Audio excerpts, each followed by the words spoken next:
Sa 900 billion pesos na kita ng pamahalaan mula sa NAIA privatization at ang kasunduan para sa power supply ng Metro Manila Subway. Ating pag-uusapan kasama naman si Undersecretary Timothy Batan, USEC for Planning ng Department of Transportation. USEC Timothy, magandang tanghali po. Yes, magandang tanghali po and thank you for having us this afternoon. O nga, Yusek, usap-usapan itong inaasahan na 900 billion peso na kikitain raw ng pamahalaan mula sa privatization ng NAIA. Ano po ang paliwanag ninyo dito? Tama po yan. Ito pong ating Manila International Airport ay nagdaan po sa isang bidding para po tayo ay makapili ng isa private operator na siya pong magpapatakbo ng ating terminal. Ang ginawa po natin dyan ay namili po tayo ayon doon sa may pinakamataas na offer sa gobyerno na porsyento po ng kanilang kikitain. At kung susumahin po natin yan, yung alok po nila sa gobyerno na porsyento ng kanilang kikitain, kasabay po yung 30 billion na paunang bayad at yung 2 billion na taunang bayad po ng ating operator, yan po ay suma total, babagsak po ng 900 million, kung kaya't inaasahan po natin na ito po ang isa sa mga magiging benepisyo po na magmumula dito po sa ating PPP ng NAIA. Alright. USEC Timothy, magandang tanghali po. Usually po ang privatization may kaakibat na issue ng labor po yan. So dito po may concern po tayo. Ano daw po ang mangyayari sa mga 12,000 na empleyado ng NAIA once ma-privatize po? Dito po sa ating kasunduan na sa atin pong magiging operator ay meron po ditong mga provision kung saan po kinakailangan na ito pong ating operator ay mag-alok ng trabaho sa atin pong mga kasalukuyang mga manggagawa dito po sa NAIA. So magkakaroon po ng offer at syempre po nasa atin pong mga kasamahan sa NAIA kung kanila pong tatanggapin yung offer na yon.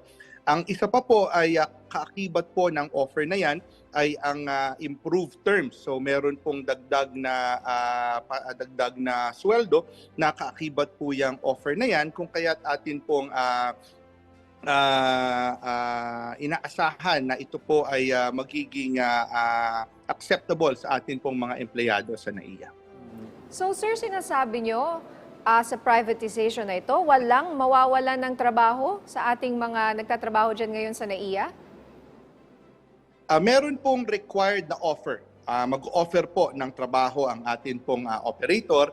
At syempre po, nasa atin pong mga empleyado kung tatanggapin po nila yung offer po na yan o hindi. Dahil po maaari na meron po tayong ilang mga kasamahan sa NAIA na mas pipiliin po na halimbawa mag-retire na at kunin na po ang kanilang retirement pay. At ang iba naman po ay pipiliin na tanggapin po yung alok na trabaho ng ating operator. So nasa atin pong mga kasamahan, nasa atin pong mga kasamahan sa NAIA kung tatanggapin po nila yan o hindi. Meron din po kasing balita na may mga grupo na hindi raw nakausap or na konsulta dito po sa privatization. Ano po ang masasabi nyo dito? Meron pong naging proseso ang atin pong makasamahan sa MIAA, sa Manila International Airport Authority, kung saan nagkaroon po ng mga konsultasyon sa atin pong mga iba't ibang grupo, sa atin pong mga empleyado sa NAIA. At yan naman po ay tuluyan po nating gagawin. Bukas po ang pamunuan ng MIAA, bukas po ang DOTR, na patuloy pong makipagdialogo doon po sa mga maaaring nangangamba o nag-iisip po kung ano po ang magiging epekto nitong pong public-private partnership dito po sa ating Manila International Airport. USEC, tanong ng ating mga kababayan, itong privatization daw po ba ay beneficial sa pamahalaan? So siguro kaibat ng tanong na yan, magkano po ba yung kinikita ng pamahalaan mula sa operations ng NAIA nitong mga nakaraang taon po? Ito pong benepisyo ng NAIA, hindi lang po yan doon sa aspeto ng magkano ba ang matatanggap ng ating pamahalaan mula po sa ating private operator. Isa pong napakahalagang aspeto nito. Sa katunayan po, ang pangunahing aspeto nito ay ang magbigay po ng karampatang serbisyo sa atin pong mga pasahero na gumagamit sa NAIA. Inaasahan po natin na higit po sa 100 bilyon, more than 100 billion po ang i-invest ng atin pong operator dito sa NAIA. At iyan po ay talagang kinakailangan na dahil nakita po natin na medyo masikip na po talaga ng ating NAIA dahil sa ang kapasidad po talaga niyan ay nasa 35 million per annum o 35 million na katao lamang kada taon ang kayang serbisyuhan. Ngunit kung nakita po natin, bago po mag-pandemic noong 2019, ay abot na pong halos 50 million ang gumamit ng NAIA. So kinakailangan na pong i-expand at isa po yan sa mga gagawin ng ating operator. At doon naman po sa kitain po ng gobyerno, nakita po natin na 900 billion ang inaasahan po natin sa loob po ng 25 taon. Kung ikukumpara po natin yan noon pong 2010 hanggang 2023, suma total po ay nasa 23 billion lamang po ang nai-remit ng atin pong MIAA sa national government. Okay, at mula po sa privatizations or privatization ng NAIA operations, paano po natin ma-assure sa publiko na magiging efficient po yung operations at syempre kaakibat rin ng modernization at pagpapaganda baka tumaas rin ang presyo po ng aming plane tickets? Doon po sa serbisyo, again po, higit po sa 100 billion ang ipapasok po na investment ng atin pong operator para po hindi lang palakihin, ngunit para po pagandahin yung iba't ibang aspeto ng serbisyo po dito sa ating paliparan. Ang atin pong kontrata sa atin pong operator ay meron pong kaakibat na mga performance indicators na tinatawag natin na halimbawa po, meron po diyang nakasaad na ilang minuto dapat on average ang ipipila ng ating mga pasahero sa check-in, ilang minuto ang ipipila sa security check, sa immigration.